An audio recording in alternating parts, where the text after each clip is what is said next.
Good morning.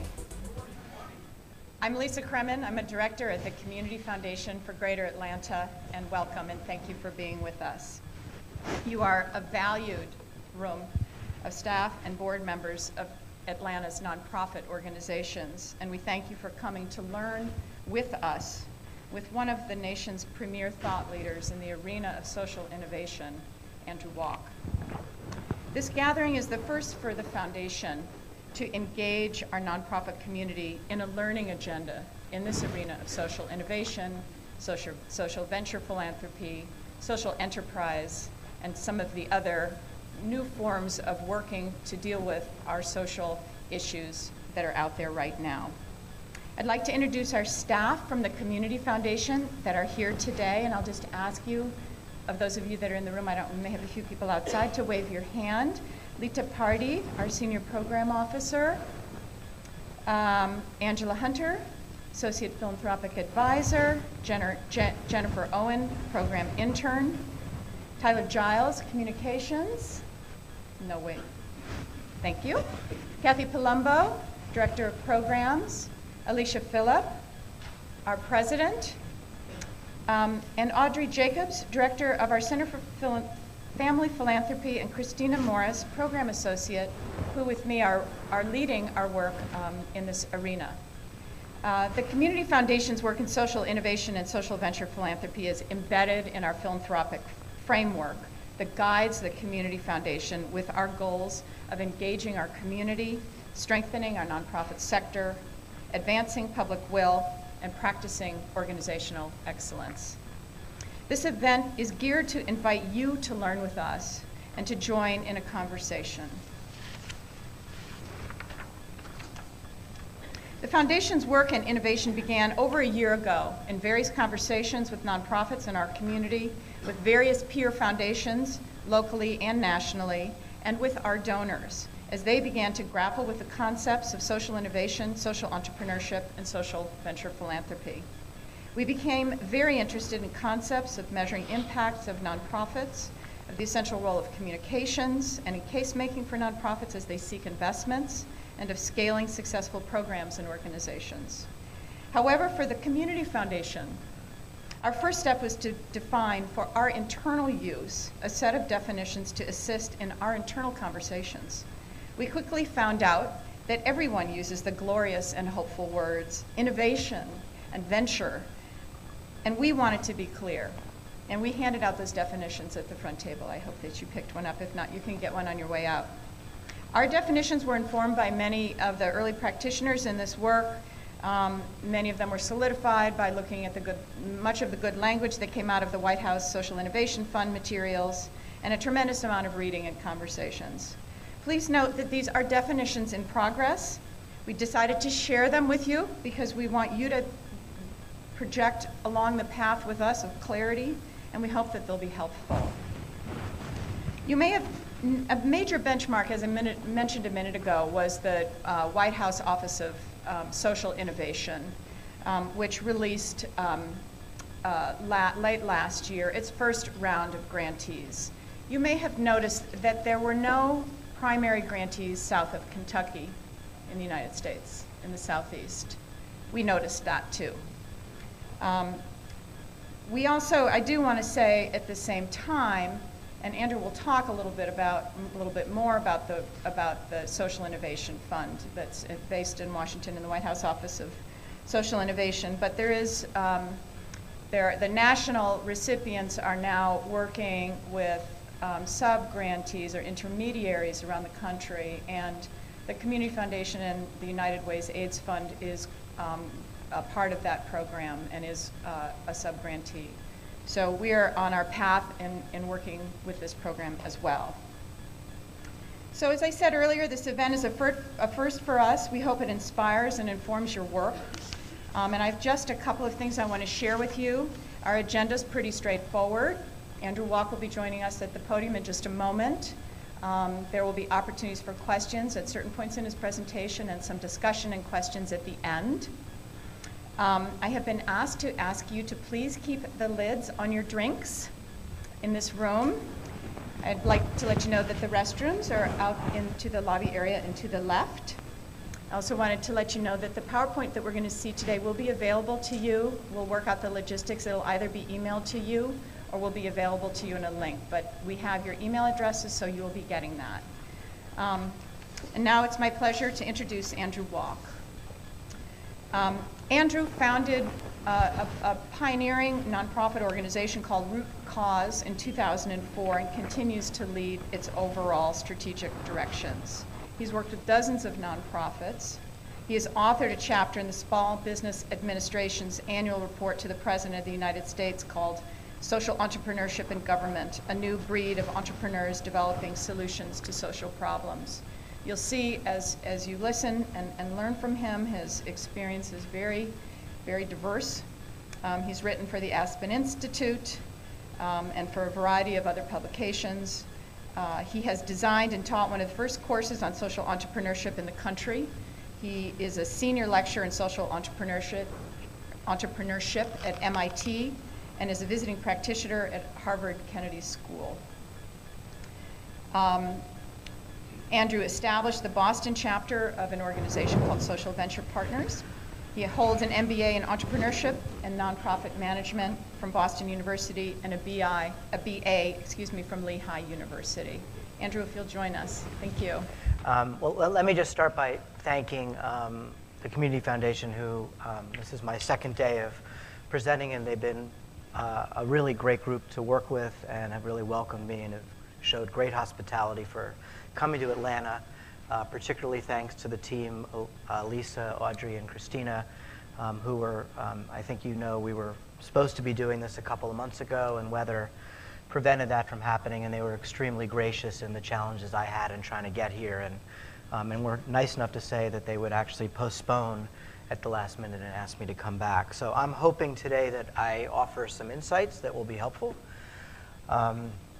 The way today is organized is I have two sections of information I wanted to share with you, and I think we'll break at one section, and then I have an opportunity to come up and ask me questions, and then there'll be a second section. The first is really more theoretical underpinnings of just some of my general thinking about where the sector is going and where social problem solving is going, and the second is much more practical tools and information of the way that we do our work, because most of our work, we're about a $3.2 million organization, and almost all of that is done by consulting to nonprofits. So with that as our primary work, I thought that the second part would be helpful to offer some of the tools and the thinking that we do that maybe adds value.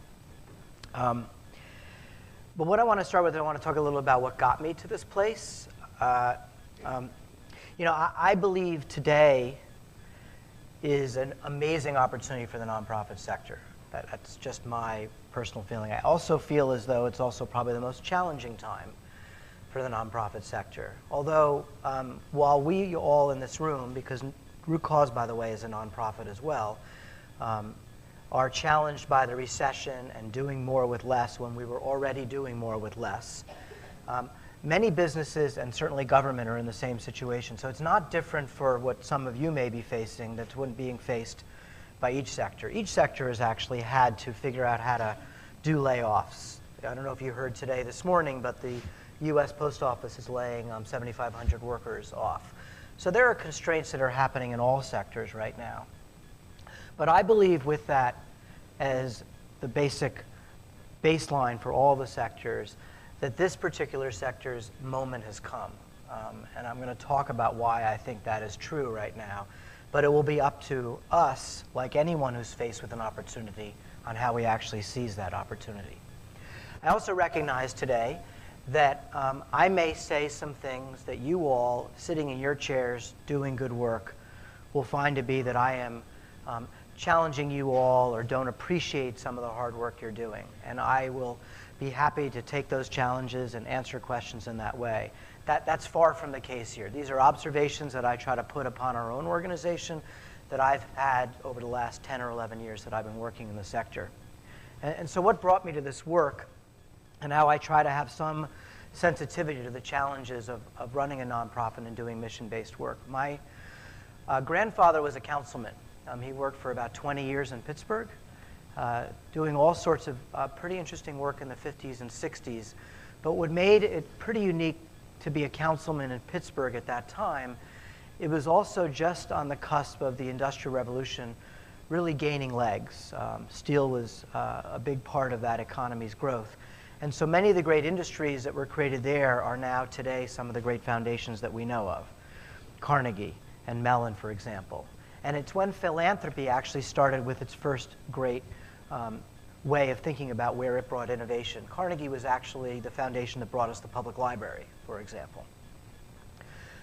What my grandfather did was he played this unique role that we haven't seen very often in public service until just during this time again, in which he would actually come up with ideas and reach out into the philanthropic community, which was really the business community, and bring them on board to then try to shape those ideas with the city itself. He was one of the first people to establish a smog control initiative in the country. Clearly, it's probably important when you're a steel town. He was one of the first people to build a school of public health out of a university there. He also founded the Civic Light Opera in Pittsburgh. And he did this not because he necessarily just had the idea, but he combined this work of finding the right organizations to work with, building relationship with philanthropy, and getting it through government in a really unique way. My father spent his entire career on Wall Street, 20 plus years finishing out his career at Bear Stearns, which he left after it was no longer there, thankfully. And I think that with my grandfather's work and my father's work, you know, what you're seeing is my own journey to try to figure out how these two worlds fit together. And that's a lot of what drives the work. I think I found myself as I was finding my path on what work I wanted to do. I became a small business owner, an entrepreneur who started a small business. And it was doing very well. We had grown the business in the Connecticut area and acquired a variety of services around us. And I wasn't getting a tremendous amount of satisfaction out of the business itself. I knew that I could grow it, I could maybe franchise, do all sorts of things. And instead, I started to get the satisfaction about the people I was employing. So I did a couple of things while I was in the business. The first thing I did was I created a mortgage program in which I allowed people who were working with me to have mortgage people come in from banks and help people understand what they could do with their savings to get ready so they could actually buy a home.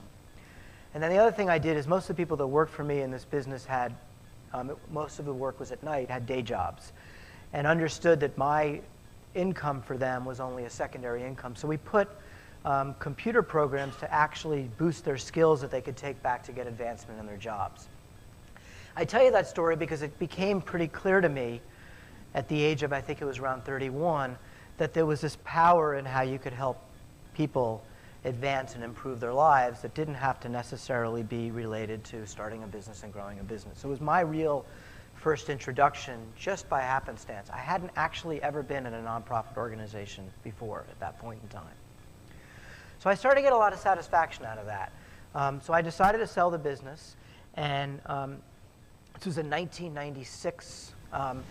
And I had this interest in what was the nonprofit sector, what was social change, what role did business play, and decided to go back to get an MBA with a dual degree in entrepreneurship and nonprofit management. When those two terms, it was very hard actually to find any school that even linked those together. And then a pivotal, one of two pivotal things happened that sort of gave me my outlook. The first was that summer before I went back to school, I volunteered at a voluntary action center in the Giuliani administration in New York City, where I'm from. And my job was basically to sit down with people who were interested in volunteering and go through this database. And when people were interested in where they wanted to volunteer, I would look to see if I could find a nonprofit, give them this piece of paper, hand it to them, and they would go off. And I would count how many people I saw. And they were getting, I think, approximately $3 million in the Giuliani budget. And the reporting mechanism was how many people they actually saw in a given year. So I asked my boss, it was an unpaid internship, whether they had any idea what happened to people after they left. And she said, no, we report on the number of people that we see. And I asked whether or not I could spend some time on my own time doing a research study on tracking maybe the last 6 months of people that came in. So I did this study, and I found out that, that there were 3% matches over a 6-month period. That wasn't even related to whether or not they were good matches, whether the nonprofit got any value out of it, whether the volunteer got any value out of it. It was just the fact there were 3% matches. But that was not what alarmed me, because that's something that, you get some data and then you use that data and you figure out how you might be able to improve. What alarmed me was that my supervisor didn't care. What my supervisor said is that's not what we're being counted on. We're being counted on the number of people that we see. And we should update our database, and we'll make a few changes. And what that opened me up to was I had just gone through a pretty rigorous time starting a business, taking money from family and friends, going through significant cash flow issues, lots of employee issues, taking a next level of investment by getting lines of credit and bank loans, having to package a variety of different versions of business plans, put my business into a place where people would actually see it had enough value to pay me money for it.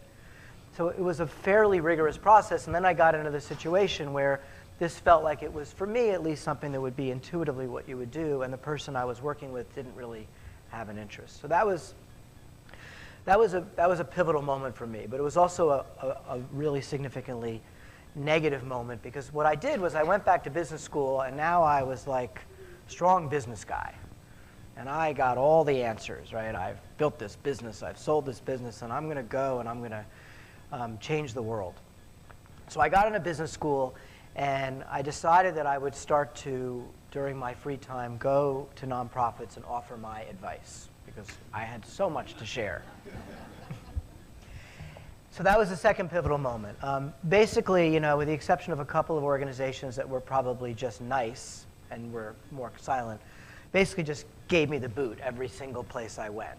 They looked at me as this pompous, know-it-all business guy who thinks that, I don't have any idea what the nonprofit sector is facing. So I got a real appreciation for the concept of mission-based work at that moment. And so it became this quest for me to say, going back to my grandfather and father, to say that I think that there are lessons that are learned from some of the rigor that the private sector has brought us. I think there are many lessons the private sector could learn from the nonprofit sector, one of which for sure is human capital management, for no doubt. But the reason why I think there's so many important lessons that the private sector can bring is just because it's had more money and time to learn. If the nonprofit sector had the kind of resources to build the kind of business schools that it does, and the training programs, the consulting and stuff like that, imagine what the kind of learning is that we could have in our own sector. So they just have a lot more money than we do, one could say. So I've been trying to figure out, as I work with different organizations now in all the sectors, how do I balance what I think are some really important aspects of the private sector, but bring that to how we think about social change. And that's the framework that I'm going to bring everything you'll see today to. It doesn't mean that it's right. Maybe there are nuggets you'll take out of it. Maybe you'll disagree, and if you do, I'm happy to engage in that conversation as well. So let me start with just going over the definitions that are partly the ones that you have in front of you, and then at the same time, they do have a little bit of a lens of how we think about them at root cause. I don't necessarily want to get into what the right definitions are, because I think that they're jargon, quite frankly. I think that root cause has been fortunate enough to catch a wave of jargon.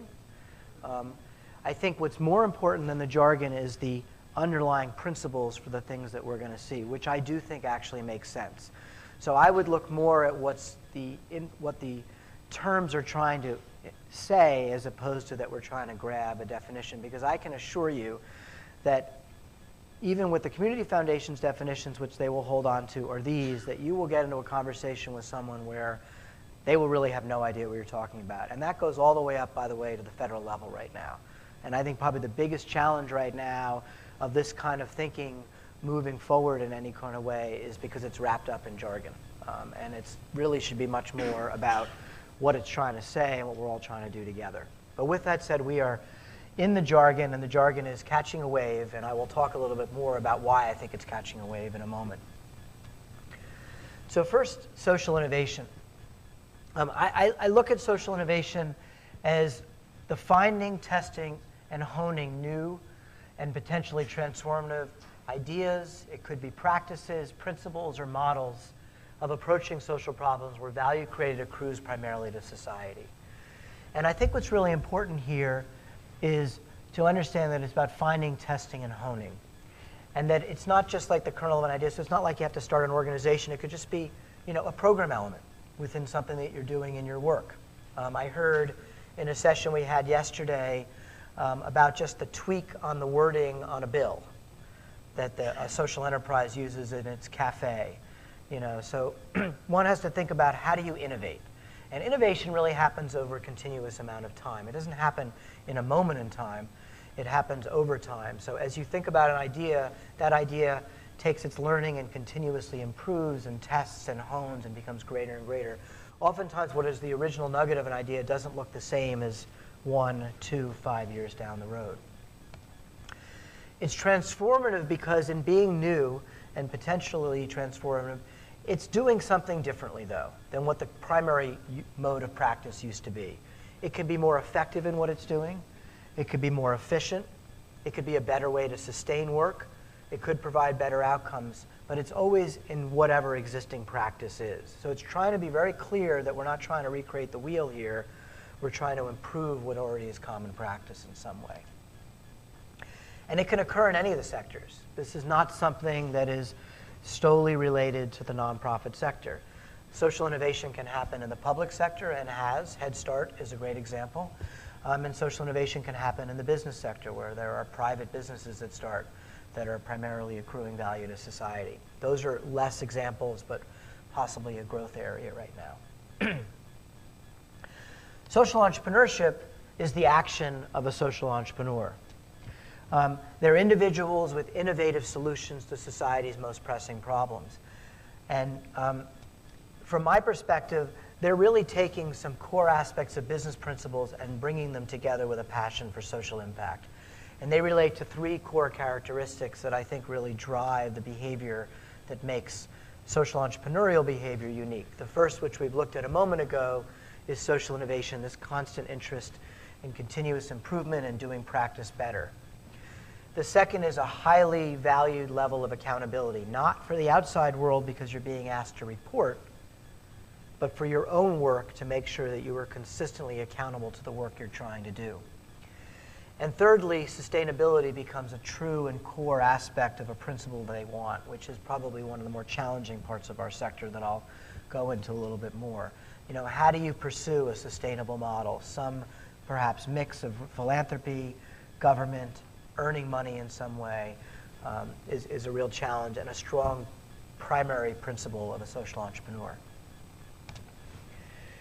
And lastly is this term, venture philanthropy, which I think the foundation has asked to use as a term. I will tell you that a lot of the founders of the venture philanthropy movement no longer want to use the term because they got so much flack back in the early days. So of all of them, this is the one that I would look very much at the principles underneath it because they're more about how a new wave of donors are thinking about their grant making as opposed to calling it this. You could call it strategic philanthropy, catalytic philanthropy. I think what's most important is to understand the things underneath here because it's a funding strategy for funding social innovation and social entrepreneurs, which is what's most important to understand. And if you're starting to adopt some of the principles of the first few slides, chances are that donors that are interested in some of the things that I'm going to put up here, the link will be very good for you. They generally want to collaborate around investments. These are often philanthropists that have been are entrepreneurs themselves, or they've been investors themselves doing what's called angel investing, collecting their investments and going and investing together in businesses. They generally like to invest in organizations that are early stage because they want to get on the ground floor, or if they're a little bit further along, potentially to then rapidly expand their impact. So they're sort of ready to really grow. So if they can't get into the early stage, then they want to help them really take them and soar. Their financial support is often larger because they really want to make an impact as opposed to spread smaller amounts of money around. It's often multi-year because they recognize that giving a one-year grant is have you looking over your shoulder to see if it's going to come again. So they understand the consistency of their money is going to give you a level of security to take action. And they believe that it's generally operational support is going to be far better than program support. So giving you the free rein to say, I give you 100 grand, I'm investing in you and your organization, you know the best way to spend it. I'll talk with you about how to spend it, but it's generally for you to figure out. They believe that donor engagement is seen as valuable as money. While money is important here, these types of philanthropists really do truly want to get engaged with the work. And they certainly will probably at times maybe want to get too engaged, and that's the challenge you have, but it's probably not unlike the board member that gets a little bit too antsy about their involvement. They greatly value the importance of building the capacity of the organization. So they think that it's not great programs, it's high-performing organizations that are important. And the emphasis is on some particular aspects of the work. And I'll talk more about these particular, but they value business plans because that's the world they come from, and they value strong measurement systems. And both of those I'm going to go into greater detail at the end of the talk. And those are linked to the focus on really just growing the impact itself. And lastly, the way they think about this is not as philanthropy, but more like investment. And that is investment that if they're performing well, then they want to reinvest. And as they think about if they can't continue to reinvest because they're going to move on maybe 3 or 4 years, they don't just walk away. They think about what are the ramifications on the organization and how is it prepared to be able to handle the fact that maybe there'll be their decrease in their revenue. So maybe it's at a certain place, so it's not a shock to the system, as we know often can happen in other philanthropic situations. So I share these definitions just to give you a grounding of some of the thinking, and also because this is the way where the foundation has come as sort of the core of trying to give them a baseline of their work.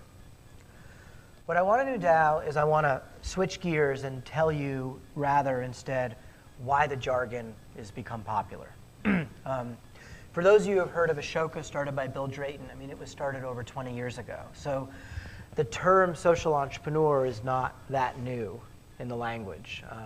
When I started teaching after I got out of business school in 1999, there were only a few courses in social entrepreneurship in the country. Now I think it's hard to find an MBA program without one, and most policy programs and undergrad programs have them as well. And now you get all the way to a president actually opening up an office. Clearly, this type of thinking has hit the mainstream in some way. And I think the question is really why has it hit the mainstream? Because it's something I think that we not only need to pay attention to, but we also, as I said before, it's an opportunity that we can seize here. And I think it's really up to us to seize that. So let me try to give you my frame that I believe why this is happening. I believe that we actually have to harness the energy around what social innovation stands for and get very systematic about how we advance it. I think that's only going to happen if we create what we are calling a root cause social impact markets, and that we can already see signs of the way we are operating is changing, and that the people who understand those changes and follow through and begin to operate differently will be the people that will be most successful in the way the changes, as I believe, are happening, and will be better if social problem solving will be. And so you take that as you listen. So why do we have to advance social innovation? Well, where are we now? Right now we spend trillions of dollars, and they go into literally millions of nonprofit and government programs. And I don't just solely hold the nonprofit sector out here. There are actually just as many, if not more, tiny little government programs and very big government programs that are doing work that is just like the work that you all are doing, just in different spheres and sectors, social issues, that is. But the reality is that the last 25 to 30 years, sort of post the New Deal and the Johnson administration, and a time when I think we were really looking at social problems in a really strong way, we haven't made that much significant social progress. For example, from 2000 to 2008, the US population has grown by a little bit less than 7%, but the number of people who live in poverty in our country has grown by 8%. During that same period of time, the number of young people who are not attending school, not working, and have no degree beyond high school has increased by 30%. So I've been asking this question as I've looked deeper and deeper into understanding how change happens, to say, how is it that we spend so much money, put it into so many institutions, and we can't seem to make progress? Now, it may mean that there are barriers which are beyond our control, and that may be very true. For example, it could be pure politics. Maybe it is. Maybe it's just simply, for the last, since Nixon got into office, pretty much we've been a Republican-driven environment, and I'm not making that a partisan issue, but it does drive itself to a certain perspective, and with the exception of the Clinton era, that's been generally the approach that's been taken. So it may be just simply politics, and it's hard to get past politics in some way. But I think it's more than that. I do think that we could bring a greater level of rigor of how we think about change, because what happened was that we started to actually take a lot of the work the government was doing and began to outsource it.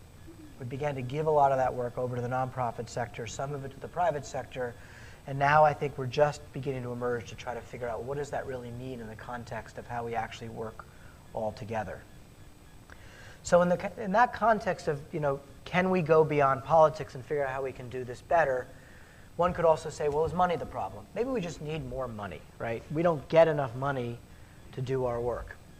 Well, whether it's more money or not, the challenge is going to be that we need to figure this out.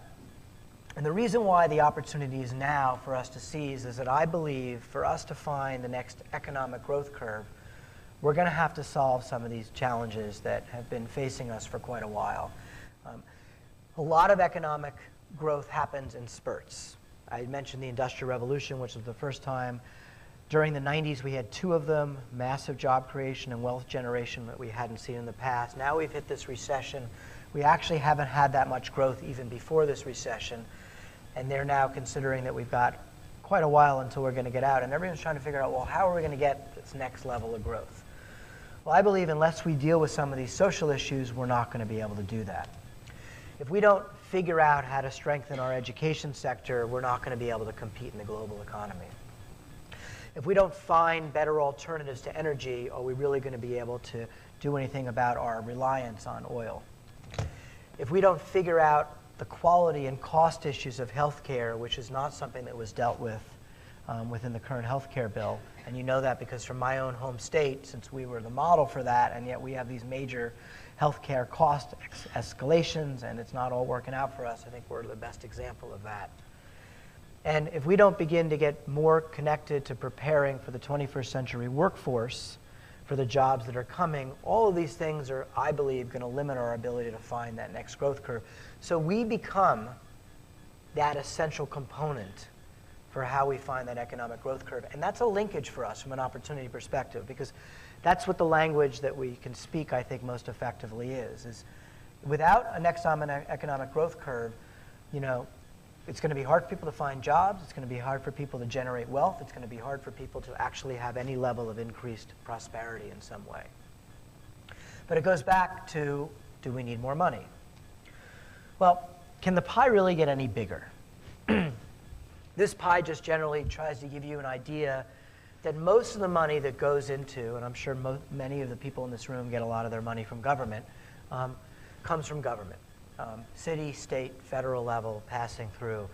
Philanthropy is only a small slice of that, whether it be individual donations, corporate, or foundation money. And so while philanthropy may grow a little bit, it's not going to grow to the perspective of the amount of money that you would want to see if you thought money was the issue. But can government money spending actually grow anymore? Well, let's not even take into account that we're in a recession.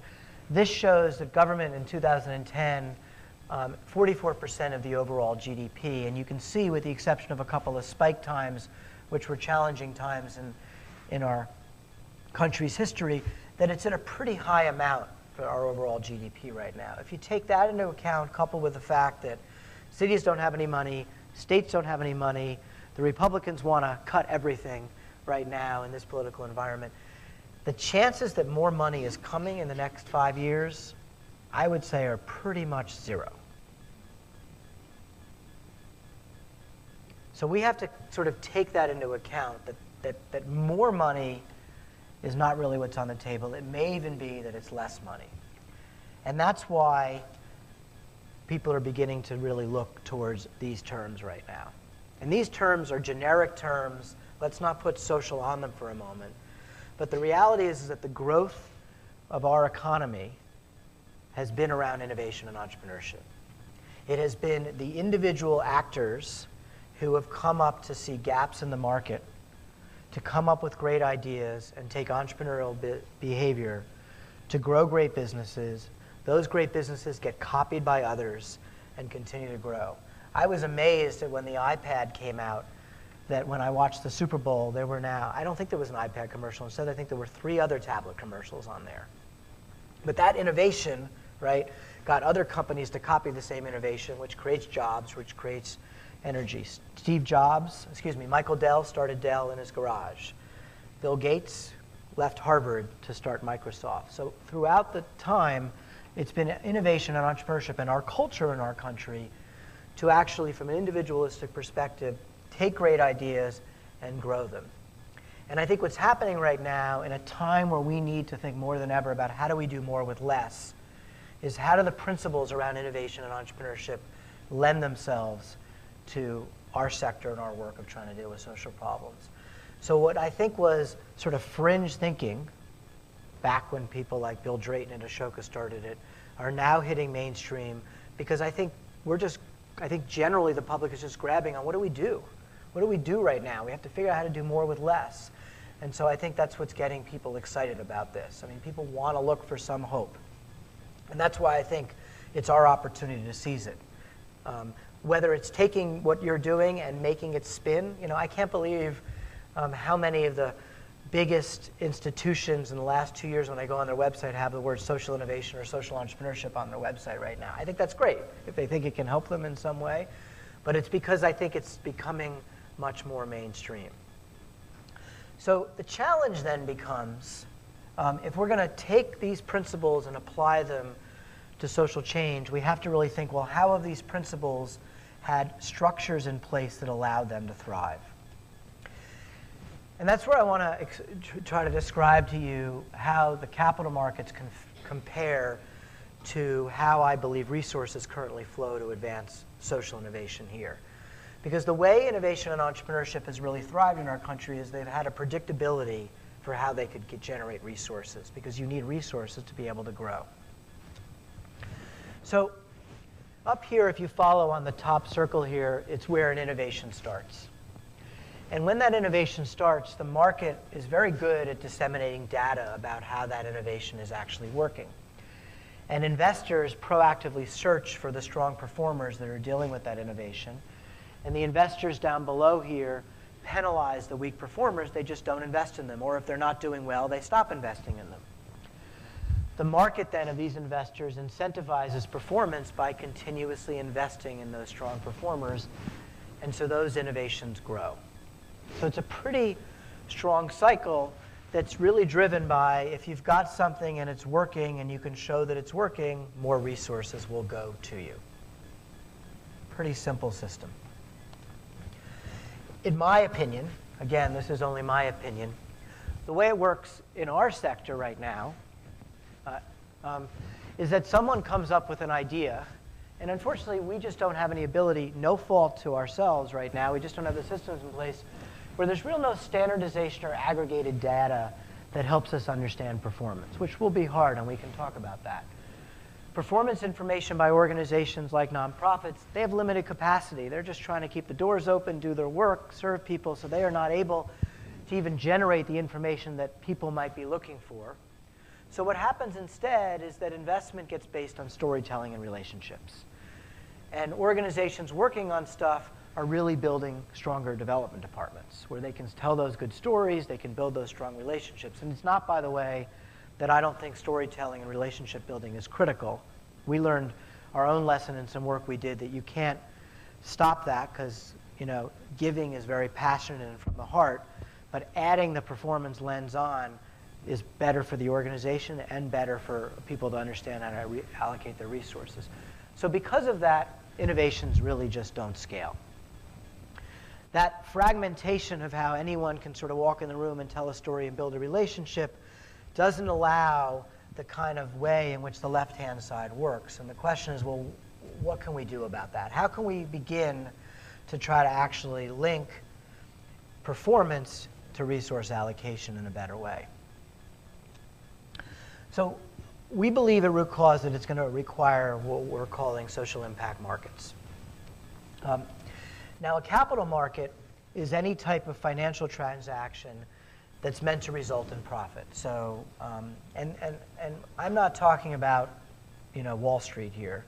I'm just talking about simply, if my brother-in-law gave me $10,000 because I was going to, start a bunch of lemonade stands around the area, he's going to give me that $10,000 because he's expecting some return on that money, because he could also just take that money and put it in a bank and get interest on it in some way. So it's just that simple transaction that happens. It could be at the very basic level of a friend giving me some money to invest so I can do something with it, or all the way at the highest level of the stock market. So a social impact market transaction would be where you're exchanging financial, volunteer, or in-kind that's meant to result in social impact. Now here's the tricky part, and I was pointed this out in the first session yesterday, and I completely agree with it. To say that profit and social impact are equivalent, I get is not right. Profit is pretty simple, right? Revenue minus expenses equals a number. We don't have it that simple. This is going to have a variety of definitions. I think we are at the earliest infancy of trying to understand what's wrapped up in that, what's the right way to measure an advocacy organization's work in the area of workforce development or a job training program in some way. But what I do think is that we need to begin to try to get better at this so we can understand how we would get that better allocation of resources going on. The other thing that's important to note on here is I don't strictly point out money. I actually think we need to be much better at understanding that some of the power, particularly in our country, is related to the use of volunteers and the use of in-kind services. As we started to think this through at root cause, we went back to see whether we're counting volunteer and in-kind services as a country, like we do philanthropy and government spending. We do actually have some mechanism to try to account for volunteer, and it happens to be a pretty large number. It's actually the equivalent of 50% of the total philanthropy given in this country today. So I don't have the exact numbers, but what that means is, let's say there's $1 billion in philanthropy given out, $500 million is being given out in volunteer service. So that's not some small amount of money. That's some pretty large harnessing of volunteer energy for good. We don't actually, which my guess is the number is pretty large as well, we don't even count in-kind giving right now, which is a huge part of our work, for example, in food banks and things of that sort. So what might social impacts look like? Well, let me just give you a few characteristics of them, and then I'll show you some trends. First of all, for them to really work, they need to be social issue focused. We need to be very clear on what is the issue that we're working on, because without that, we can't know what it is that we're trying to advance in some sort of way. Workforce development, college access, things of that sort. Second is they need to be geographically based, and quite frankly, the smaller geography, the better, I think, for this type of behavior. Because we all know change is very local. So if it's workforce development for the people within a particular community within Atlanta, that starts to get the ability to really understand how you might make the most effective exchange of resources. And then the third is that these resources are allocated and they're reallocated based on performance. And as I said before, they're the three different types of resources that have different mixes and different values. So I believe that there are early signs. It wasn't, by the way, that some point in time happened like in 1922 where all of a sudden capital markets got created in this country. It's been a behavior that's happened over literally probably 2 centuries here. There was always exchanges going on. I just think that we have, as a country, have formalized them better with different policies in place, different institutions in place, like the Securities and Exchange Commission, or banks, lending programs, things of that sort. So it's more, there are signs, though, that I think we're seeing where these markets are getting created right now, and I want to give you some examples. So the first is the White House Office of Social Innovation, which it sounds like many of you know opened up The White House office, which I'm happy to answer questions about because have had some involvement with it, doesn't actually have much of a budget at all. It's not really in charge of anything, actually. What it is in charge of, though, is taking a lot of the thinking and trying to spread that throughout government. So its mantra has been, how can it bring a more performance-based culture of allocating resources to government agencies, to the way they spend their money, to how Congress thinks about allocating dollars. So the Social Innovation Fund, which is housed at the Corporation for National Community Service, had a tremendous amount of dialogue with the White House Office of Social Innovation on how to shape that work. If you're familiar with the I3 Education Fund, which was the I3 grants, same thing, the White House Office of Social Innovation had a tremendous amount of influence about how that money was disseminated. It also has brought together, as another example though, a working group of 7 government agencies to come together to just talk about innovation and social innovation and how they can just do cross-learning together, for example. So I think what's most important about the establishment of the White House office, of which we have a couple of small funds, it's not a lot of money in the overall budget, but there's this establishment of this office. There was just a council that was appointed as well. That's just saying government has a new way of doing business. If you ever go and look at the president's remarks that he made about a year ago at a briefing, which he calls Community Solutions, you listen to the language, you'll see it's very similar to language that you're hearing in the upfront part of the presentation. Another early sign is this idea of preferred providers and public-private partnerships. I think right now, government has relationships with lots of different nonprofit organizations. And there are certainly contractual ways that they do that work. The question is whether or not government could perhaps tighten up those relationships. And I think that is beginning to be thought about in a more deliberate way. How can they allocate their scarce resources to the providers that they believe are providing the best impact, and not just based on a cost perspective? So in the preferred provider scenario, for example, we were talking with about 23 superintendents in Massachusetts, and we found out that the majority of them had over 10 partnerships with nonprofit organizations. But yet when I asked them if they had why they would form these partnerships, they said, well, the organizations wanted to work with us, and it wasn't going to charge us anything, so they thought they could help the kids. There was one district, though, that we found that actually only had one partnership, and the partnership was pretty deep. They had troubled kids that they didn't figure out what to do. Their dropout rate was one of the highest dropout rates in the state. And they had heard that creating alternative high schools was a way in which to actually do something about it, but they didn't have the resources, the experience to know how to do it. There was an organization that had begun to build a model for how to do alternative education, so they outsourced that alternative high school to be a supplement to the school. Those kids that were troubled started to do that work, and the dropout rate reduced by 50%. So that becomes sort of a preferred provider sort of situation.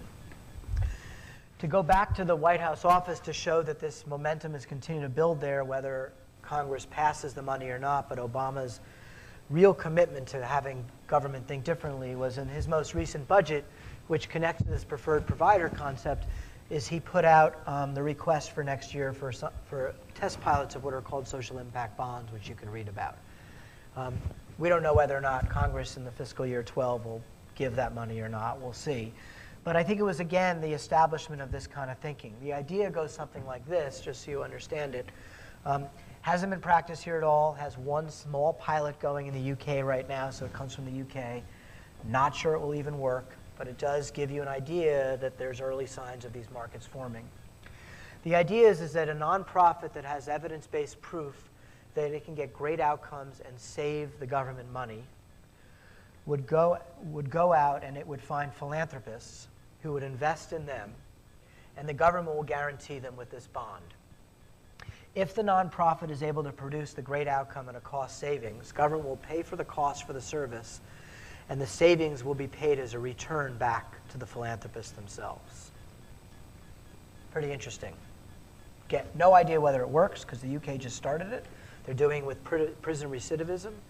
But the fact that Obama put it in his budget tells you, again, there's some early signs of some changes that are perhaps being thought about. There also is this idea about this issue-focused allocation of volunteers. For example, the One Star Foundation, they are the Serve Commission in Texas. Corporation for National Community Service, I'm sure you all know, have Serve Commissions in basically every state. They decided last year that they were going to devote all of their AmeriCorps, Vista, and other volunteer resources just to the education sector. And not only were they going to devote them all just to the education sector, but they were going to allocate those volunteers to education organizations that showed the most promising ability to show evidence of some sort. So they started to really focus in on their issue-based focus of allocation. I also don't know, is City Year here in Atlanta? Hands on Atlanta. City Year is a really interesting example, which I hadn't talked about in the other two sessions, but City Year has always been about service, right? And I think service is really important. But they made a really interesting shift based on seeing what's coming. And they've started this program in which they bring core members into schools, partner with two other nonprofit organizations to help to reduce the dropout rate and do college access. So they've started to do this issue-focused allocation of their core members that's evidence-based, and it was very clever for them and has become actually their next growth curve for them. Very interesting, the way they reacted to these changes. The last early sign is that you're beginning to see research-type analyst reports that you might have saw in the private sector. We happen to be one of a handful of organizations that are beginning to push this greater amount of data out there that can help resources get better allocated. In the private sector, the way this has evolved is when businesses were out there, investors were trying to figure out, well, how could they best know where to allocate their money? And so analyst reports started to get created where you could get an analyst report about the semiconductor industry that would tell you everything you want to know in like 3 or 4 pages about that. And then you could also get individual reports about companies and how they were doing, so you could get a better understanding where you wanted to invest. What we've done with some funding from the Hewlett Foundation is to started to produce reports like this based on social issues. So we've come out with a report on school readiness. We've come out with a report on college access. We just came out with one on workforce development, and soon one will come out on obesity. What's I think really interesting about this work, and the school readiness report, the way we do our work is we try to really go and look at the best research, academics, and studies that have been done throughout the country that can give us the best understanding of what are the approaches that have the greatest likelihood of success to get a kid school ready. Not going to be perfect every time. There's all sorts of ways that things could go wrong. But what gives you the best chance for success? And we feel pretty confident about the work because we did a public convening on it in which our Secretary of Education spoke, the Commissioner of Early Childhood Ed spoke, and felt of which their cabinet was actually part of the development of the report. But here's what's interesting about the work that we did that we didn't expect. In the state of Massachusetts, there are 420 organizations that currently work on early childhood ed or school readiness. Of those 420, about approximately 200 or 220 work with underserved populations, which is how we think about our reports. They're about the underserved populations. Of those 220, it was estimated that less than 50% of them use what our reports say are the most likely approaches to use to get the best outcome. What's more challenging than that is that experts told us that because of that fact, that children often in some of these situations might be actually harm being done to them because of what are supposedly the right interventions to give for preparing them for school in some way. And what makes that alarming for me, again, just from my perspective, is that on one side we actually have a lot of information about what might be the best approaches. The other side, we have people who are extremely passionate about how to do their work, and just how do we bring those two pieces of information together is a real hard thing to do. I don't think either side doesn't want them to come together. I think it's just how do we bring those two parts together is really where I sit. So before I start to talk about the way we operate is changing, which I think will get more to specifically your organizations and how I might have some ideas around some tools and some thinking that might help. I want to stop there. It's a lot of information. It's got some theories, underpinning with some early signs. We want to answer your questions about what you've heard so far. Feel free to challenge me in some way, and happy to take some questions now, and then we'll go into another. And there's some mics here, I guess, and they would like you to use those mics so that we can continue to record this. And then we'll talk about, what does this mean for you all from my perspective, and how I can sort of share some thinking about how you might take away some things to think about as well. Hi, I'm Pat Willis. I'm Executive Director of Voices for Georgia's Children. And going back to sort of the comparison of the capital markets and the social markets, and sort of your data around the fact that we haven't improved, we've actually gotten worse in some areas of social issues. What is your point of view about the role of the business sector and the capital markets in generating more problems? I mean, right. It could be that we would see some improvement in some of those social issues if we weren't if the capital markets themselves weren't not helping to right. Support individuals in their own capacity to take care of themselves. Yep, great question. So two parts to that answer. The first one is, just generally speaking, and this is just a matter of we live here and we don't live in a country that maybe devotes more of its tax dollars to the allocation of what might think is a more fair and equitable society. We don't. We live in the ultimate of a capitalistic country, right? So you have to just take that at the baseline. And when you do that, and I forget the exact quote that Daniel Patrick Moynihan said, but we just have to accept the fact that with a country that's so committed to capitalism, that is going to create all sorts of negative implications on that. And it's up to government, and now, because this was prior to the nonprofit sector growing, it's up to us to deal with those issues. But I'll get to your point in a moment, because maybe business has gone a little bit too far, perhaps. And what that's called in a true functioning capitalist environment is market failures. It's just basic economic theory, right? So people go out and they create market opportunities and they grow and they're trying to maximize profit, which that part of our society is not going away. And I don't think we can have a discussion about the strengths and weaknesses around capitalism. We just know that the maximization of profit is at its core what this country has been built on. And over decades we can have it, but at its core that's a pretty hard argument to try to sort of fight against. So instead, what happens in those situations, you have market failures. And then what happens is society decides how big of an important those market failures are and how do we adjust for them in some way. Public education, by the way, is a great example of this, right? I mean, public education way back in the late 1800s was basically a reaction to say, for us to stay competitive as a society, we better start educating everyone and we're going to make it free. That was the primary premise for public education. It was not for some purely altruistic reason. Now, with that said, I think it's incumbent upon us, and this gets back to this slide, and again, this is just the frame that I believe is important, is that I think it links back to this. Business needs to see its vested interest here.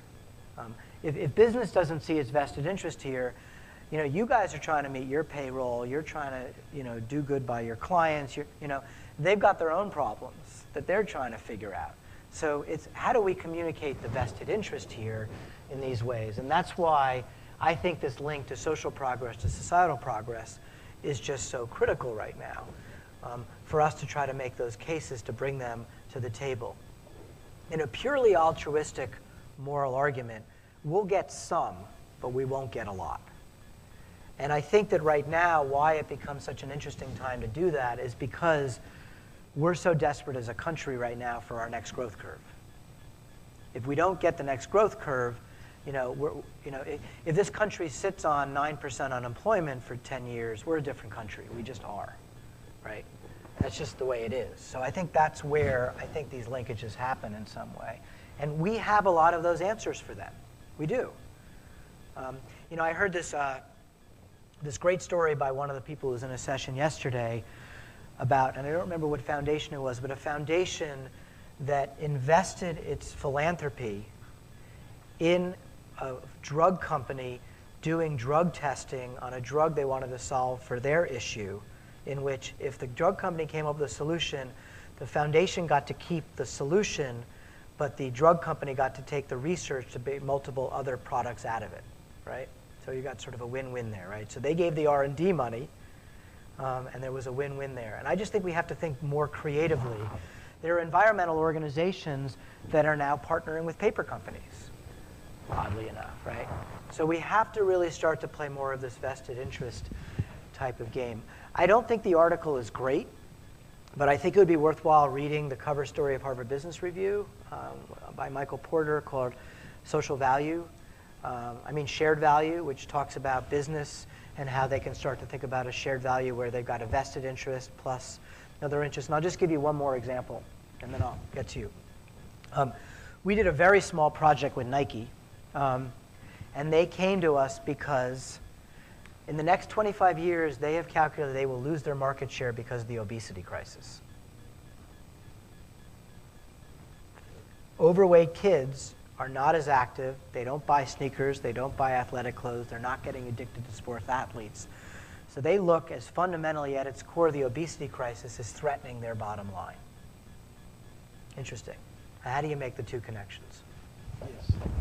Hi, Andrew. I think particularly working in the South with this history of race and so forth, the lens through which these issues are addressed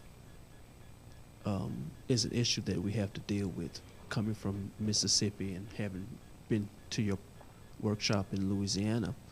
And I've been wrestling with that because I began to notice something about innovation, that innovation is linked to not just the political leadership, but the power leadership of communities, of philanthropy, so forth and so on. And I am beginning to see, because of desperation, one of the most interesting things that's happening in Mississippi, for example, where I'm from, and I'm seeing some of it in Georgia, is that there's a mainstreaming of a lot of ideas that used to be considered fringe. Like, if you were like the most radical person in the world, if you were talking about black male dropout in Mississippi, now that's one of the major pillars because of competitiveness and so forth.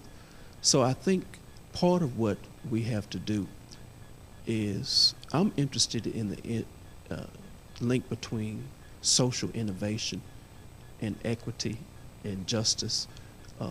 One way that's been reconciled in the work on workforce development is looking at stuff like a family sustainable wages and benefits, and I'm finding that kind of unspoken is becoming more expressed now through advocacy.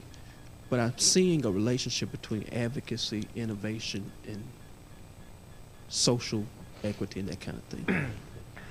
Yeah. So I don't have a good answer to this question.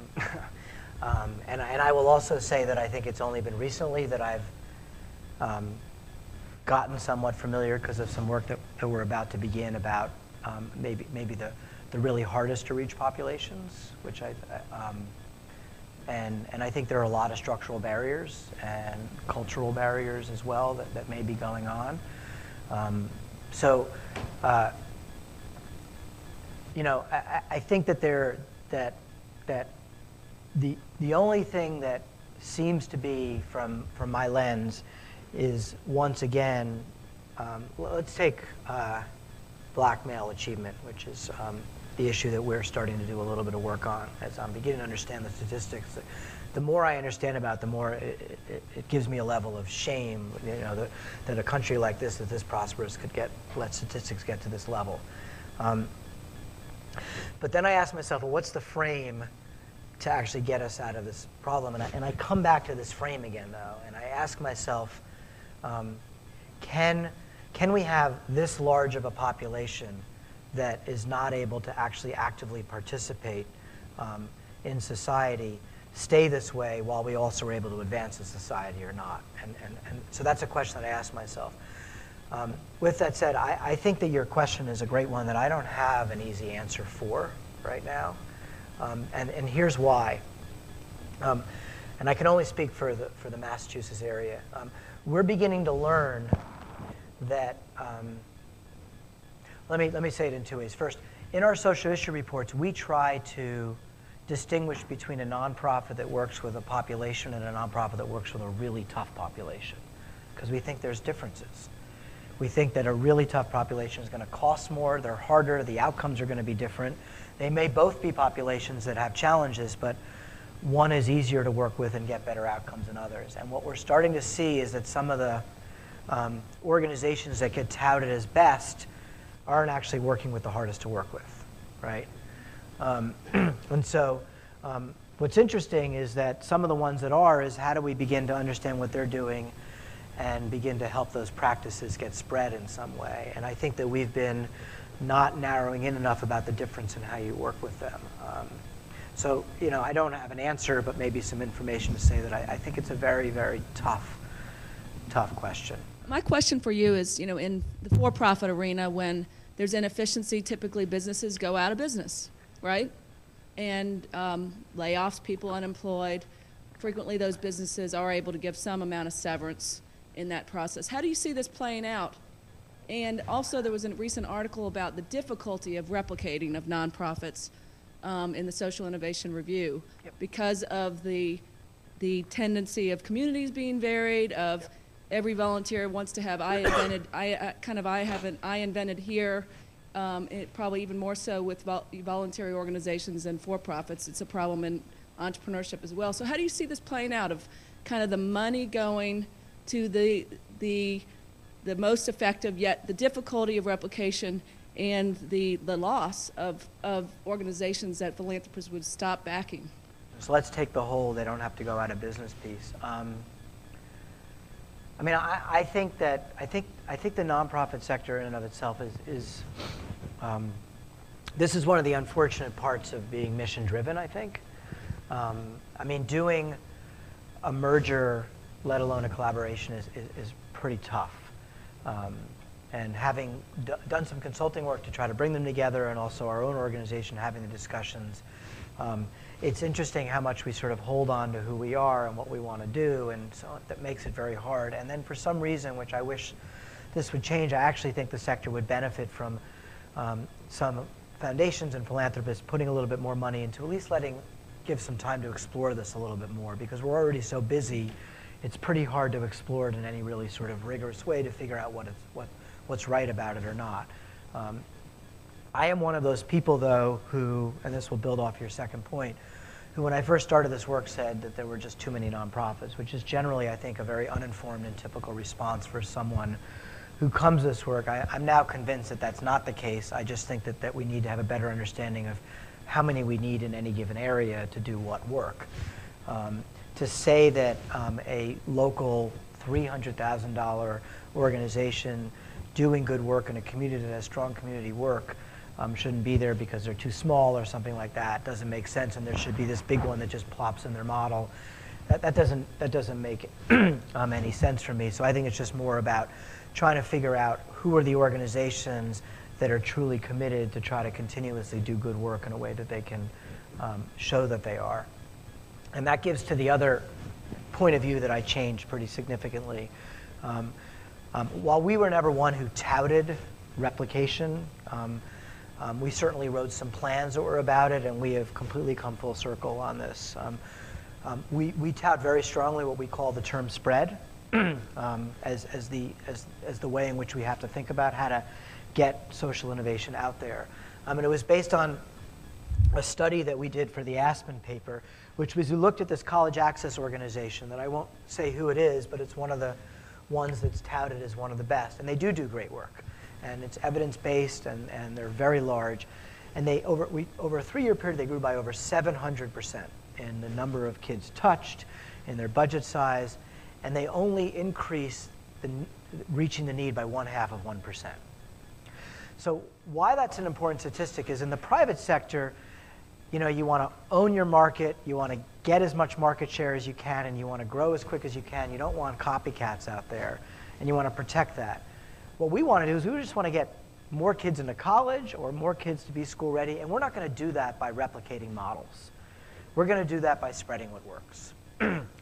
So from a spread perspective, it's going to have to do much more with if someone has really good knowledge, we have to get really good at figuring out how to spread that knowledge. And we believe fundamentally, for example, that's why Head Start, which was a great idea, is so flawed at this point. I mean, it just grew so fast, so quickly, that now you've got this unevenness for the level of quality you have. And then you've got other school readiness programs. And that becomes the challenge, I think, for us is how do we spread this work in a more effective way. So we're working, for example, with an organization in Lowell, Massachusetts that does have proven ways to work with that really hard population. And we have funders in Boston that have said they know that the organizations they're working with aren't working with the harder populations.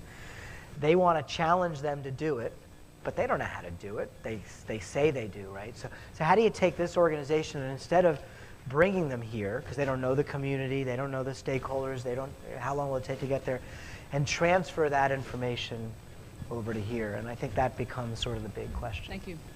Kathy Colbinson from Chris Kids, and before my comment, my question, I just want to give you kudos to being aware of the difficulty in the different populations that are worked with, because I think that's so important. Yep. The difference in capital markets and the nonprofit sector market, I think that is something I know I've struggled with a long time, because the capital market is focused on short-term profits, quarterly profits. I mean, people take over companies, make the profit, sell it. And the social capital market is very different because we're working on long-term outcomes.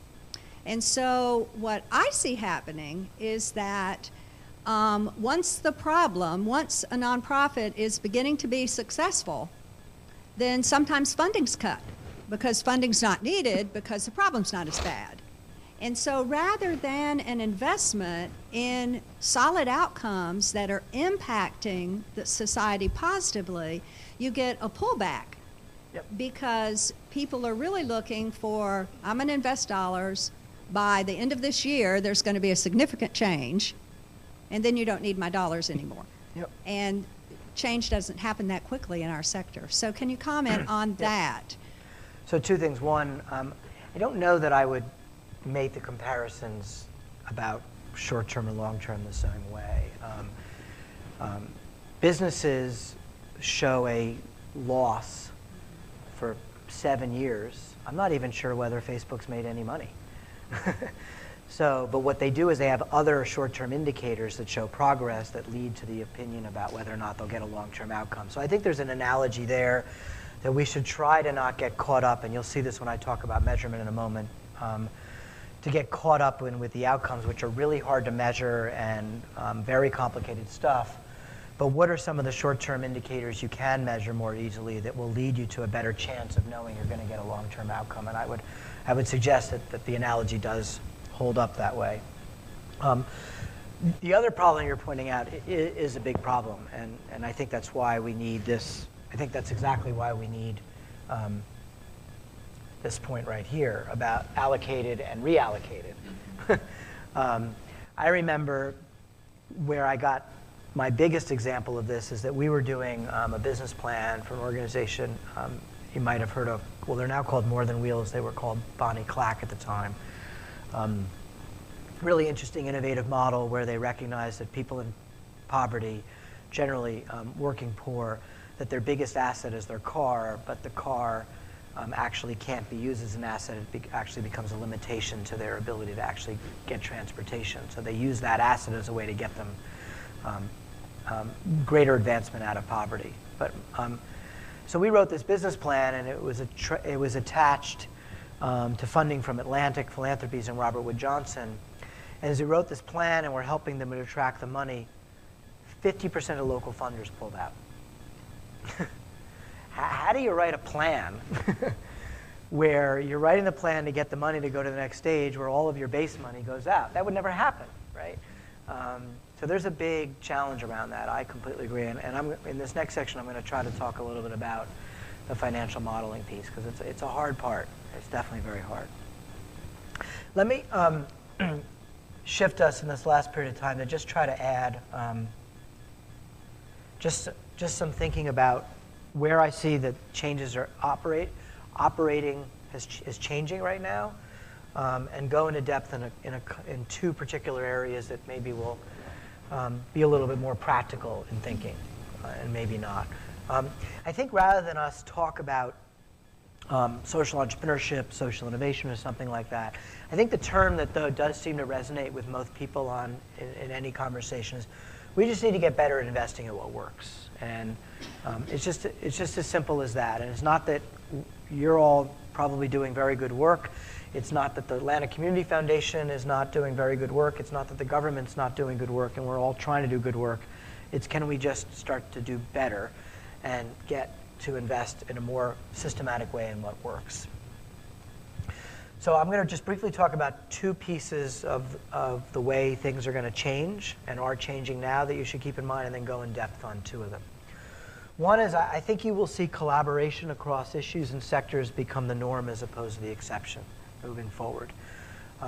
Operating alone will no longer be, I'm an organization, I apply, and this is what I get. I think the ability to understand the multi-connectivity of issues, for example, we're doing some work in youth violence, but youth violence is really predicated on a workforce development issue, a mental health issue, and a youth development and mentoring issue, right? So how do those all really come together? They're complex questions.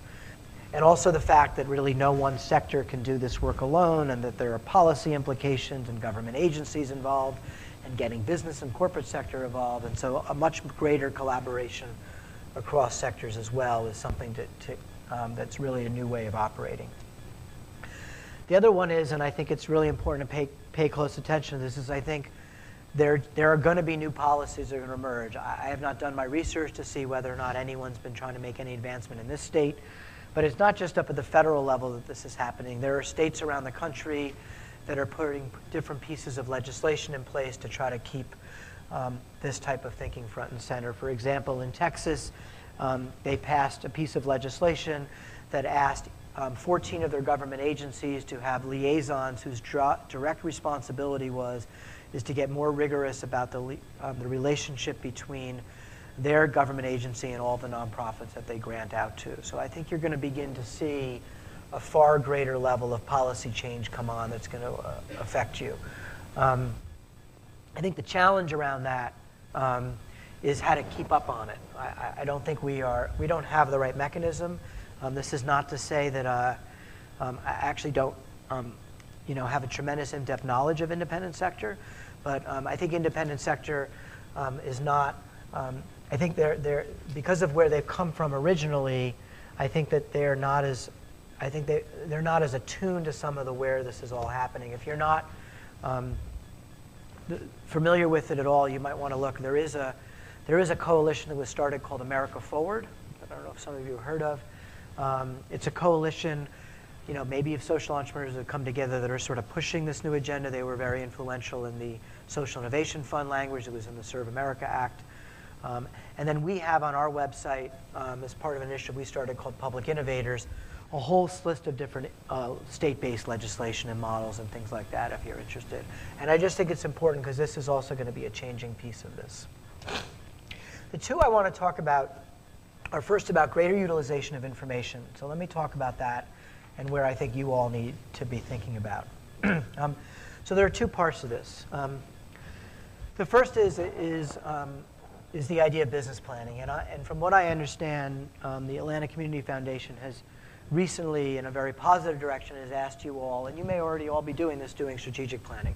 I actually don't want to get into an argument about what's the difference between a strategic plan and a business plan. So if you want to change those words up there to strategic plan, by all means do that.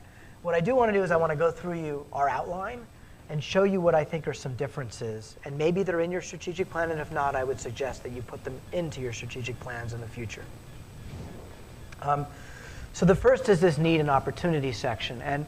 And the reason why we think a need and opportunity section is really important is it's forcing an external view of the environment. Where do you really sit in the work you do? Who else is doing similar work? Who else is doing synergistic work that can complement your work? So it takes a very external viewpoint to how you're thinking about your work. Where do you stack up against other organizations that are doing the same things as you? Where are there complementary aspects to it in some way? The second is something that we call, and this, by the way, on the right is a book that we wrote quite a while ago, which is a free download on our website, if you want it, is what we call a social impact model. Some of you may have heard of terms like theory of change or things like that. You can find this information on our website. But really what I'm mainly trying to put out here, though, is to really have a really concrete idea of what is the way you see change happening based on the work you do.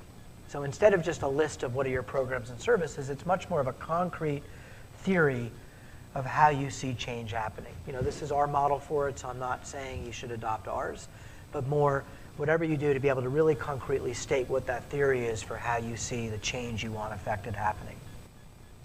Then there's some typical sections that you would see in any business plan or strategic plan. You know, how you're going to implement, you know, what your timeline might be, what your strategies and goals are, what your team and governance. So I'm not going to say that they're not unique. I'm pointing out some of the ones I think are perhaps unique. And then there's a financial sustainability section. I don't know where that woman went. I think we need to get far better than thinking about business models as opposed to just how to find money. And what I mean by a business model is how do we get better at understanding as we grow, or want to grow that is, what are the streams of revenue that we can feel like are going to be recurring and reliable so that person who drops out doesn't, to really not be at the whim of that. And that is probably, of all the challenges, maybe the biggest challenge that we face. And here's why. In the private sector, the beauty of why business works is that someone figures out how to make something and charge you more than what it costs them to make. Simple as that, right? So I make a bag of potato chips for 50 cents, and I get you to pay $1 for it. So I get 50 cents back, and what do I get to do with that 50 cents? Well, I could keep it, but generally, to grow, I reinvest it back in, and I grow. In government, with the exception of times like this, it doesn't have to do anything. It just has to charge taxes, right? So it's got this built-in revenue stream, too. It's not so great at monitoring it, but it knows it's recurring and coming every year, right? So in many ways, we have it the hardest, right? It's really hard to find that recurring and reliable revenue stream. If you can't find the recurring and reliable revenue stream, well, how can you be predictable on how you can actually think about growth? So it actually is incumbent more than ever for us to figure out what those are. And it could be earned, but you know, you can't make money off every type of work that you do. You know, I used to joke, and don't take offense to this, but we did a lot of work with this domestic violence organization. And how are they going to make money off trying to help people with domestic violence, right? So it can't be just about money. It has to also be about what's the right philanthropy, what's the right government money that you think might be reliable. And let me give you an example on the philanthropy side. There's a hunger organization in Boston called Project Bread, and they run something called the Walk for Hunger every year. So for us to sort of think about reliable and recurring, we went back, and over a 15-year period, recession or not, or down economic times, they pretty much brought in I think it was $2.5 million every year within about 10%, regardless of the economic times. That's something they can rely on, and they can feel confident is going to come in. Not unlike if I owned a convenience store, and I know that every month a certain amount of sales that I'm going to do. So it's really pretty critical as you think about financial sustainability to really think about what are those streams of revenue that you think are going to be recurring and reliable. I'm not going to say this is a tough question, but one to sort of force yourself to think about. Then there can be some more typical things like I'm thinking about marketing and thinking about technology. And then I want to talk about these two, one of which I'll go into more depth. Some of you in the room may be advocacy organizations, so policy is what you do at your core. But if you're a direct service organization, I would highly recommend as you think about your planning to think where public policy fits into your piece. You probably already know this, you don't. The chances that your work, even if you're not government funded, is not directly affected by policy and agency issues is pretty low. So beginning to really understand the policy landscape and how it affects your organization, we believe in doing a real solid plan is pretty critical to do your work. I'm going to give more insight on performance and impact measurement in a moment. These are just two other very typical sections in a plan. You know, what risks you might mitigate to make sure you understand, you know, how to offset them, and then some sort of implementation plan in some way. And as I said, this book is online. It's free. and it has a sample plan in the back as well. I also want to talk about why it's important. Business planning cannot just serve as a roadmap for you, a really concrete roadmap towards hopefully growth and sustainability, but also, like the private sector is used to acquire resources. So the fact that you have this sort of solid piece of information is something that really can help you acquire resources of all different types. It provides you this method to monitor and measure your own performance, help establish partnerships, and then once you've acquired those resources, it becomes this amazing communication tool for funders that you can use ongoing. So it allows you to get into this ongoing dialogue with funders that often you don't get to have in other situations. I also want to talk about that one other section of the plan, but go into another level of detail around building performance measurement systems, which I think someone brought up really briefly. What we found when we would do these plans with nonprofits and we'd have this performance measurement section is that we'd go back and we would find out how they're doing against the plan. And fortunately, they were trying to execute on it best they were, but they didn't really make any progress. They sort of had the indicators, but that was about it. And what we learned was that it was really hard work, and we found it actually in small businesses is also the case.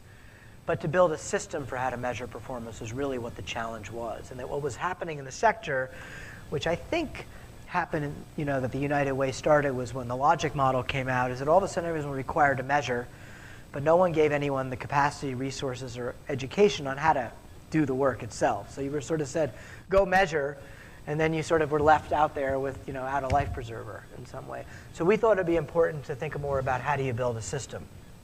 And a system that would actually be more about using the information internally to make continuous improvement. We didn't believe that the evaluation was the right way to go. While you need evaluations over periods of time, what was more important was, could an organization begin to use data to continuous improve its own work? And that would be enough, right? That we shouldn't be wanting, the absolute outcome that, yes, I've reduced the dropout rate of this kid this year that quick, but could we find ways to measure our own performance and show that we were learning and making improvement over time? It would also then give this much more rigorous way to communicate externally. It would sort of allow the nonprofit to get ahead of the game. So as opposed to someone asking for the information, the nonprofit can take control of communicating the information that they want to communicate, puts the power in their hands. And then, quite frankly, by learning and evolving, generally you make adjustments that should improve the work that you're doing in general. What we found instead, what was happening and where the challenges were, is that organizations were often selecting these indicators, but they really had trouble on how to integrate them into their activities and their decision making. That it was often an afterthought as a primary part of what they do. And we're, by the way, at Root Cause going through this right now. It's like we're trying desperately to practice what we preach, but we're trying to figure out how do we fit it in? Like, how do we make it a real core part of what we do? It really has to have that level of commitment. And then the other thing that's going on, which makes it just sort of essential, is, as you can probably see by some of the things I've talked about and as you're hearing, our work is moving into a performance-driven culture. So your ability to do this and do this well is being ahead of the curve. You will be the exception, not the norm. And eventually, hopefully, it will be the norm, but you'll be at the leading edge here. So what we built out was what we call this performance measurement cycle. And this was the second how-to that we wrote, which is also free on our website, which has steps and actions to build one of these. But it basically says that at the top there, if you have a real core idea of what your mission and vision of success of where you want to go is, and what are the activities and operations you have, that you just create this cycle. You have to start with tracking the performance of indicators that you decide to select. You have to figure out a way to report on those indicators, starting really internally. You have to have a system in place with a group of how you learn, so extract that knowledge from the data, identify opportunities for improvement to make these decisions, and then you implement those decisions towards improvement, and the cycle keeps happening. And then, as you're doing that internally, and do it internally, then also report externally, but make it about you as opposed to about someone else to start. is where we've seen that you can add a lot of value.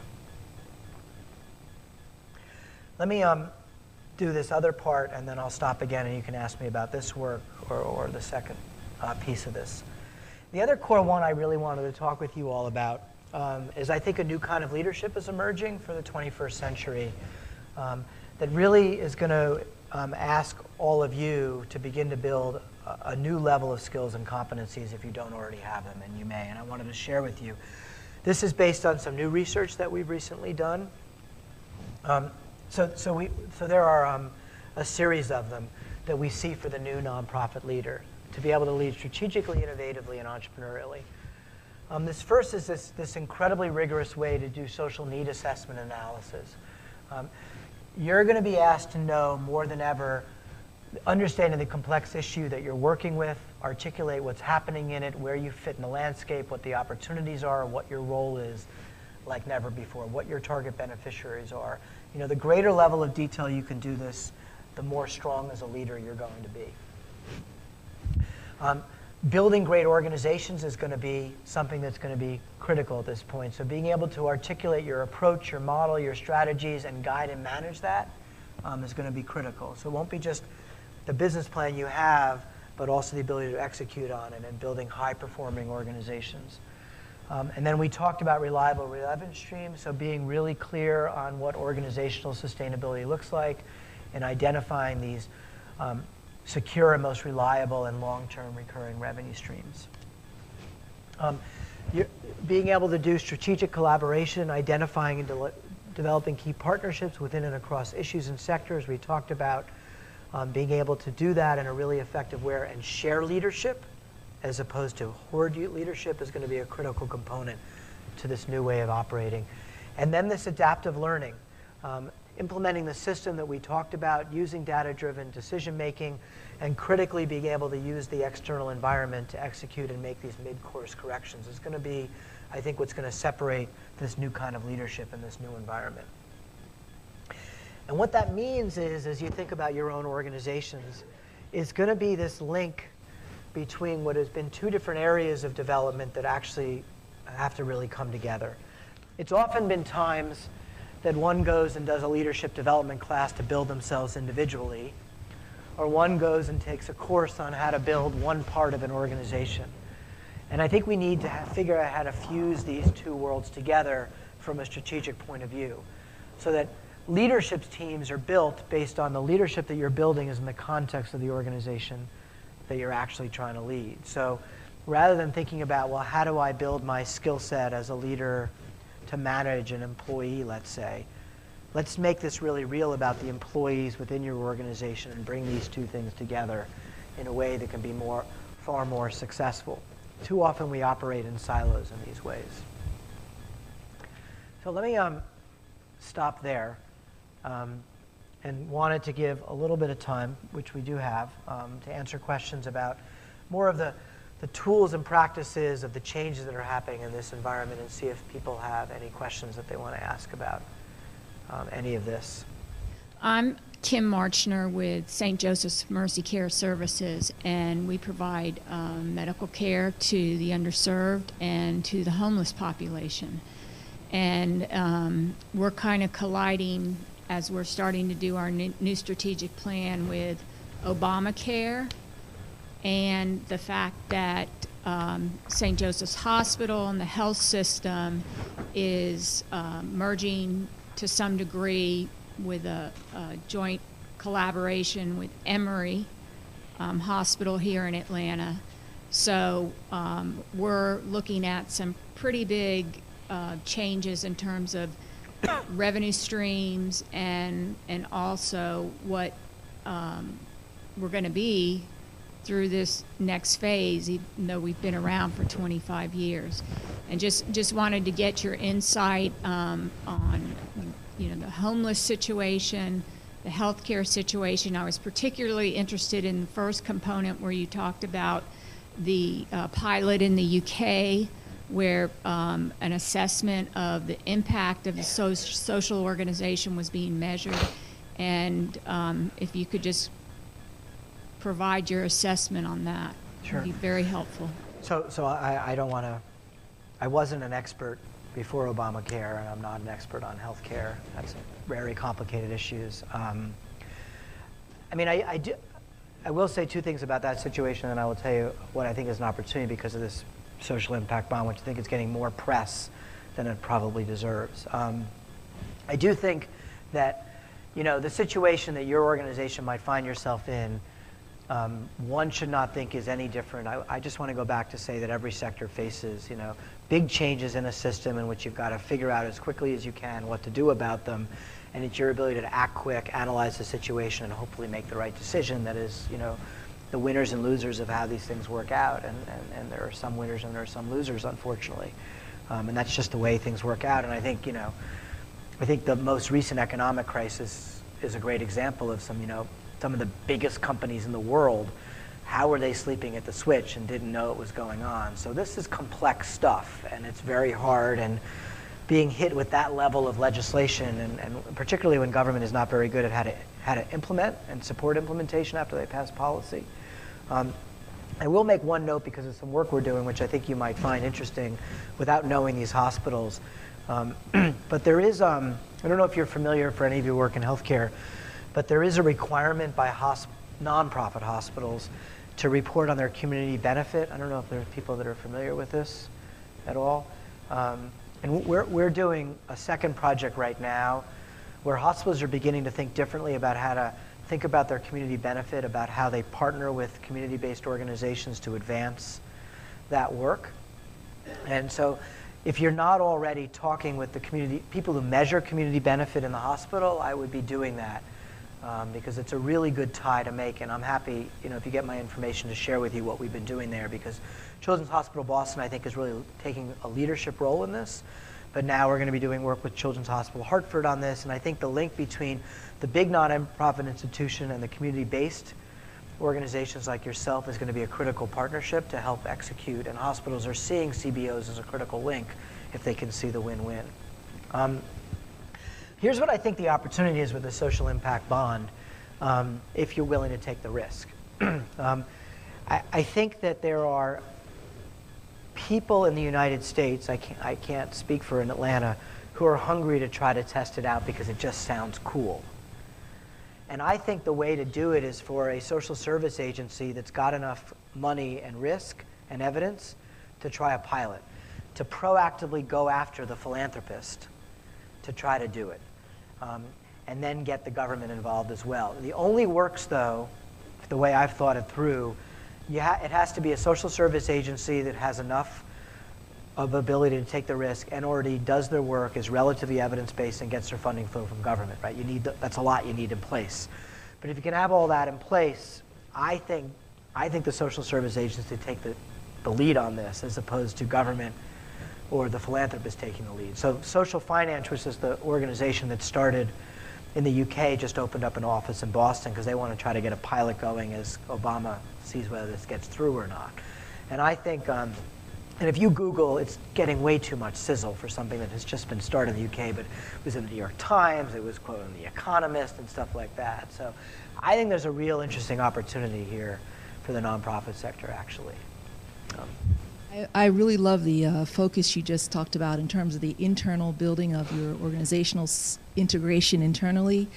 But my question is, this is precisely the kind of work that is very much not funded by philanthropy, with the exception of the Community Foundation, who really is leading the way.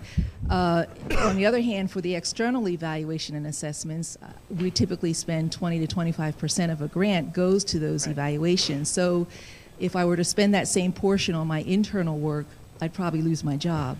So what I'm asking is anyone thinking about how to talk about the industry of evaluation that's sort of cropped up around nonprofits that really, I think, are beginning to have diminishing value for all the kinds of forward thinking you're talking about today? And secondly, are you having these kinds of conversations with major foundations to begin to influence how they see the value of investing internally, and not just how many pregnancies have we prevented in 1 year? Amy, I think like anything else, change is hard. So I think there are early signs in this as well. I think the best communicator are all of you to the people you're working with. So the point you just made to some of your funders, using some information that's out there to point to the change that you think should happen, I think is probably the best way to send the message, quite frankly, to shift the culture in some way. I think that when we've been doing that, I think there's been a lot of open ears to want to move. It's not that evaluation should go away, but does it have to be done on such a consistent and incessant and sort of with a stick basis? It's not the way the private sector operates.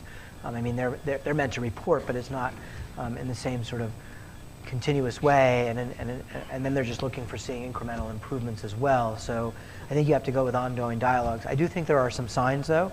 It happens to be that there was some small money that was allocated by the Corporation for National Community Service this year to start to build these, and grants that went out. One went to Boston, so we're doing some work with them and a local capacity building tank to help nonprofits build these kind of systems and indicators. Another one, which I think is really quite exciting, is the New York City Department of Health and Human Services. Instead of taking a stick approach, they give out $3 billion a year to 3,100 nonprofits. It's going to engage all 3,100 in a process to figure out what are the things to measure and what will be the systems for them to collectively do that. It sounds like the Community Foundation here is trying to do some sort of similar type effort. So I think this is about dialogue and taking the reins again. That's why I think the opportunity is in our hands if we take the opportunity to try to make the arguments in some way. There are some bigger foundations that find this to be interesting, not as interesting as I think we'd hope. And I think that that's probably because they've got their own people that they've got to answer to, and that becomes the challenge. You know, change is hard for any change, is what I would say. But using some of the momentum in the small places to have different dialogues, would be good. Maybe you can figure out a way to get your board and your leadership and some of your philanthropists to just portion out a little bit of money to start to take that step. Might be an idea. Yeah. Thank you. My name is Glory Kilanko, and I'm the founder for Women Watch Africa, and we provide services to underserved refugees and immigrants. I thank you for this presentation, but I have some concern in terms of the fact that we work with hard-to-reach population, particularly refugees and immigrants who are coming in to the United States from war-torn countries. They're already traumatized. And by the time we begin to work with them, it takes longer for them to begin to grasp the understanding of new way of life in their newfound home. So is there also a training or a program like this that is geared towards the foundations and funders, including even the community foundation, to begin to understand the cultural context to which some of this population are going through, because they have like if one size fits all yardstick with which they do their measurement, which is not applicable to the population that I serve. Sometimes they expect you to be self-sustenance after being funded for one time. But when you're working with people who are looking towards you for their source of livelihood, it becomes difficult for you to begin to tell them to get up and begin to do things themselves. Yeah, I mean, I think it's part of the same point I made earlier. I don't think we're very good at distinguishing populations and challenges for each population. So whether it's different kids that are threatened by dropping out of college, but that their circumstances of what their poverty rates are or their home life are is no different than the context of trying to work with new immigrants or refugees in a length of time. I do think what we need to get better at, though, on our side, is to distinguishedly send that message about the differences of populations and why they're different and why they are harder to work with, whether it's a cost perspective or the intervention perspective and stuff like that. Because I think we are fairly generic in how we describe them. I wish I had a better answer to that. I think it's, it would be interesting to know how you're communicating that in some way. So, sorry. And I think we're going to now hear from Alicia, and I think I went a little over. Sorry about that. It's been wonderful. Sure. Let's all give Andrew a big. Thank you. Andrew has been gracious enough to do multiple presentations during his 2 days here. He spoke to the Community Foundation staff, all of the Community Foundation staff. He spoke to Community Foundation donors, and now today with the nonprofit community. And we're all hearing the same message and really trying to think about what does that mean? And what could we do differently going forward? What does this mean as far as the changes that are happening in the world, not only for the Community Foundation, but this whole community? And so we want to learn together.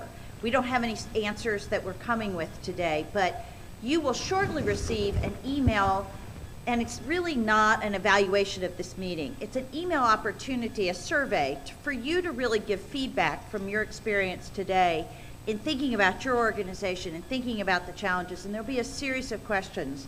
And I hope you will take it seriously and respond, because it's only through your responses that we then can sort of figure out collectively what some potential next steps would be to move this work forward. So don't think of it as just, was the room too cold, which I know it is, but that's not what we're going to ask you on there. We're going to ask you more about your work and what's happening.